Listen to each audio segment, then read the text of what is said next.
Assalamualaikum warahmatullahi wabarakatuh. Perkenalkan, nama saya Lola Fitri, NIM 4012111012. Pada kesempatan kali ini, saya akan menjelaskan mengenai apa itu kawasan dasar laut dalam hukum laut internasional. Semoga apa yang saya sampaikan dapat bermanfaat untuk kita semua. Yang pertama yaitu pengertian kawasan dasar laut. Menurut UNCLOS tahun 1982, terutama pasal 1 yang menjelaskan mengenai kawasan dasar laut. Kawasan adalah dasar laut dan dasar samudra serta tanah di bawahnya di luar batas-batas laut yurisdiksi nasional. Jadi, kawasan dasar laut adalah dasar laut serta dasar-dasar samudra di dalamnya yang berada di luar batas yurisdiksi nasional. Selanjutnya, kawasan dasar laut internasional itu dibagi menjadi dua, yaitu ada kawasan dasar laut nasional dan kawasan dasar laut internasional. Kedua kawasan tersebut dipisahkan dengan batas wilayah teritorial laut atau zona ekonomi eksklusif. Selanjutnya yaitu mengenai potensi mineral, yang dimana terdapat aluminium yaitu 43 miliar ton sesuai dengan kebutuhan dunia untuk 20.000 tahun ke depan. Ada juga potensi-potensi mineral lainnya seperti mangan sebanyak 350 miliar, tembaga 7,9 miliar, dan ada zirconium, ada nikel, kobalt, dan molybdenum. Dan tersebut juga terdapat potensi-potensi mineral yang terdapat dalam kawasan dasar laut internasional. Selanjutnya yaitu mengenai kawasan dasar laut internasional yang dimana terdapat dalam bab 9 dalam Konvensi Hukum Laut 1982, yang dimana kawasan dasar laut internasional dan kekayaan alam yang tergandung di dalamnya di dasar laut dan tanah di bawahnya merupakan warisan bersama umat manusia. Konsekuensinya, yang pertama yaitu tidak satupun negara dapat menuntut kedaulatan atau hak berdaulat di kawasan dasar laut internasional. Yang kedua, tidak satupun negara boleh melaksanakan kepemilikan atau atas salah satu bagian atau sub-bagian di kawasan tersebut.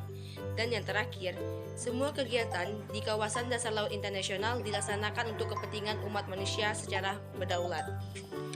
Selanjutnya yaitu mengenai ruang lingkup kawasan dasar laut internasional. Yang pertama, terdapat prinsip Common Heritage of Mankind. Yang kedua, ada warisan bersama seluruh umat manusia, dan terbagi menjadi dua, yaitu tidak ada kedaulatan negara dan tidak ada yurisdiksi negara, atau itu ISBA, itu International Seabed Authority. International Seabed Authority atau Otoritas Dasar Laut Internasional, yaitu yang pertama itu pengelolaan dasar laut internasional dilakukan oleh sebuah badan otoriti nasional. Yang kedua, sebuah negara secara ipso facto adalah anggota. Yang ketiga, badan ini berkedudukan di Jamaika. Yang keempat, struktur badan otorita terdiri atas yang pertama badan utama, satu majelis, satu dewan, dan sekretariat. Dan terakhir yaitu pengaturan keuangan otorita meliputi sumber dana yang didapatkan dari iuran anggota, dana-dana yang diperoleh dari kegiatan di kawasan, dari perusahaan-perusahaan, pinjaman, serta sumbangan sukarela yang dilakukan oleh organisasi internasional. Selanjutnya yaitu mengenai badan-badan otorita yang terdiri pertama itu majelis, yang kedua yaitu dewan. Yang dimana dewan ini terdiri dari pertama Komisi Perencanaan Ekonomi, yang kedua Komisi Hukum dan Teknis, yang ketiga sekretariat, dan yang keempat yaitu perusahaan.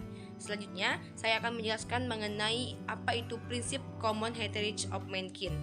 Usulan Alfred Fardo, Duta Besar Malta untuk PBB dalam sidang Majelis Umum Perserikatan Bangsa-Bangsa atau PBB pada tahun 1967 bahwa dalam dasar samudra atau lautan terkandung kekayaan alam atau mineral yang melimpah yang diperuntukkan untuk seluruh umat manusia, yang dimana prinsip Common Heritage of Mankind ini adalah prinsip yang memberikan kebebasan terhadap sumber daya alam yang terdapat di kawasan dasar laut internasional, yang dimana prinsip ini mengandung unsur yang pertama, penggunaan kawasan yang berada di luar batas yurisdiksi nasional harus digunakan hanya untuk tujuan damai. Yang kedua, penggunaan kawasan yang berada di luar batas yurisdiksi nasional tidak boleh dikategorikan dalam kedaulatan. Dan yang terakhir yaitu kebutuhan penggunaan terhadap kawasan seperti eksploitasi, eksplorasi sumber daya alam dilakukan hanya untuk kemanfaatan sebagaimana seluruh umat manusia. Dan yang terakhir mengenai pertanyaan apakah seandainya suatu saat Indonesia melakukan kegiatan eksploitasi minyak di kawasan apakah diperkenankan.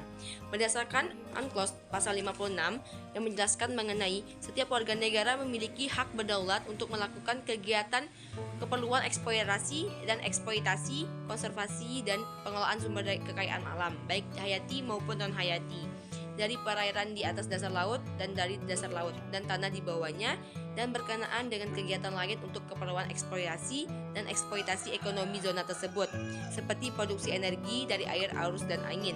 Jadi dapat disimpulkan bahwa masyarakat atau warga negara diperkenankan untuk melakukan kegiatan eksploitasi minyak tersebut menurut UNCLOS.